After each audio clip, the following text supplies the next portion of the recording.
We talked about this on Blaze not too long ago. Myself and Sarah Gonzalez and Riley Gaines, who swimmer or former. I think she's graduated now. I believe she tied at some point with Leah Thomas. And she's, of course, made it a point now that she's going to be speaking out against this sort of experience and trying to save the women's sports. And that has, of course, put a target on her back. And I'm going to show you guys something that she posted here, which really highlights how absolutely insane these people are. Where they were, she did get physically hit while she was here. This is in San Francisco.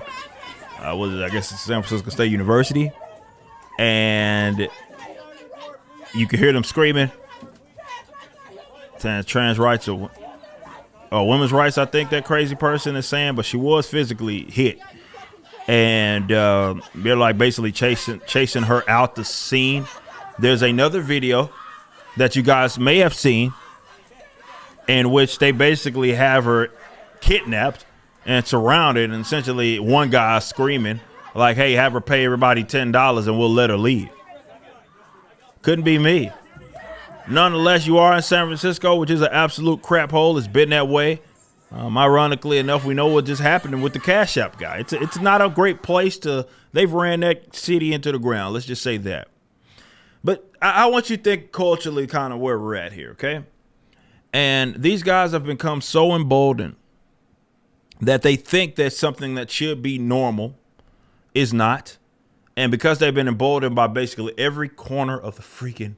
That's why that one crack smoker who was like, when I talked about the child mutilation and how that's a bad thing, and he goes on about whenever queer people get a crumb, and I'm like, dog, y'all have been getting the whole cake. Ain't no crumb.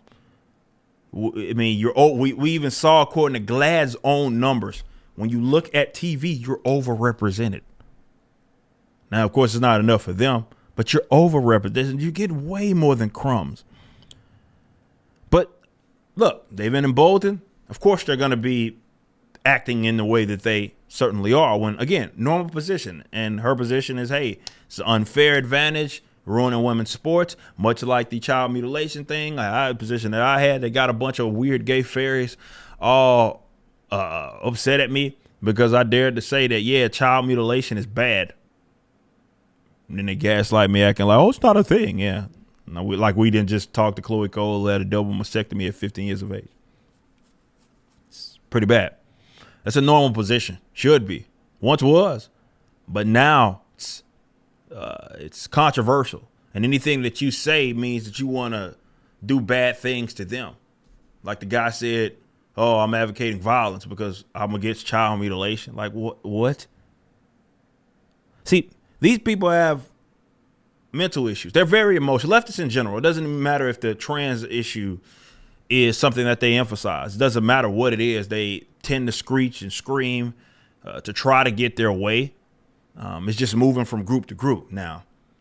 But that's how they react because they're like babies, and because people have coddled them and people have responded to that and gave in to their demands, they feel like, well, this is what works. When they should have been told to go shut the hell up and get out of your face. Instead, it's like, oh, well, hell, even with the swimmers, one of my things that I was critical of is Leah Thomas was dominating her sport. If you remember, I would talk so much about how, you had these anonymous Leah Thomas teammates. And instead of actually putting their name to it, saying stuff is wrong, they got to do stuff behind the shadows. You know why? Because they rather the sanctity of their sport be ruined as opposed to being called transphobe or a transphobe or transphobic, which is just a word that doesn't mean anything. They'd rather, the public perception of them being that or being claimed that, which goes to show how much power they have. When they can pimp you into doing whatever it is that they want, and instead of you just being like, okay, this is wrong and I'm going to stand on that, people would have to either do it in secrecy because they feel like, well, it's not worth the social ramifications, public ramifications of them being maybe deemed as a transphobe. And that goes to show where the power lies. When you can pimp people into acting like that, you know who in charge. it doesn't end until people there's no violence that's required. It's just that you treat them as such, the weirdos that they are. And when they start screaming and screeching, you just tell them to shut up. And you go about your business. You say what's right. You say, what's on your mind. And and you stop it. That's when it ends. But as long as people have to walk on eggshells or, you're emboldening these people. And of course, we need the alternative and the parallel economies, because you have a lot of economics that are involved that have pumped these guys up and their heads up to have them thinking that it's okay to do stuff like this. Because, well, the media and the entertainment sectors and every part of subculture is on their side. So they think they can do whatever the hell they want. Very easy solution. Very easy, but it's not going to come by treating your enemy. And that's the point that I made earlier today, by treating your enemy like they're you in terms of the set of ethics and principles, morals that you have. You can reason those people out of their position when they are like you, even if they disagree. You can show and present something that is rational, and that may change the mind of a rational person. But an irrational person using logic and reason is useless.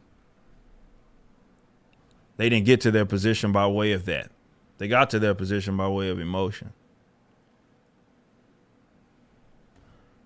These guys is crazy as hell.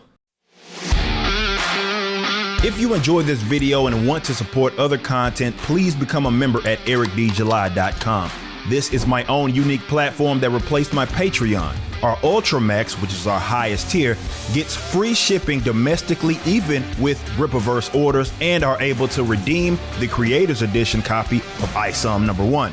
You can move up and down tiers or cancel at any time. Also visit Rippaverse.com. This is my comic book company that launched a $3.7 million campaign. We appreciate your support.